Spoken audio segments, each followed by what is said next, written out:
अस्सलाम वालेकुम, मेरा नाम है अलरज़। मैं रिहान फाउंडेशन का हिस्सा हूँ।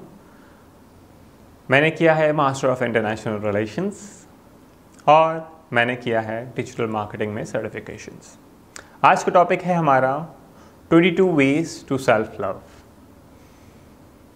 इंट्रोडक्शन, तारुफ क्या है इस कोर्स का, इस कोर्स के बारे में मैं आपको क्या बताऊँगा। काफ़ी सारी चीज़ें हैं, बहुत सारी चीज़ें हम सोचते हैं कि प्यार क्या है। काफ़ी लोग कहते हैं ज़िंदगी है। वाकई प्यार ज़िंदगी है। अगर आपकी ज़िंदगी में प्यार नहीं है तो आप ज़िंदगी किस वजह से जी रहे हैं।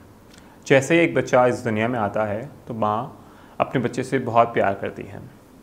उससे पहले माँ अपने आप का पहले बहुत ख्याल रखती है, क्योंकि उसकी कोख में बच्चा होता है, वो इस दुनिया में आने वाला होता है।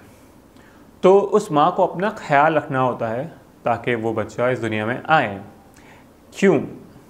क्योंकि इसी तरह यही सेल्फ लव, आपका सेल्फ लव दूसरों के प्यार से आगे बढ़ता है।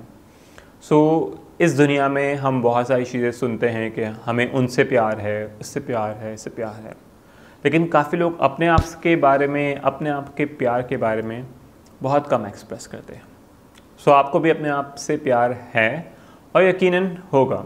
अगर आपको नहीं है या आपने इस बारे में कभी नहीं जिक्र किया अपने बारे में, आपने बहुत सारी चीज़ें मिस की है। तो मैं आपको बताऊंगा ऐसे 22 तरीके जो आप इस कोर्स में सीखेंगे, और मैं आपको अपने एक्सपीरियंस से बताऊंगा कि मैं अपना ख्याल कैसे रखता हूं और मैं अपनी ज़िंदगी में किस तरह सब्र, शुक्र और बहुत सारी चीज़ें करते हुए, अपना ख्याल रखते हुए अपने आप से बहुत ज़्यादा प्यार करता हूँ। आइए स्टार्ट करते हैं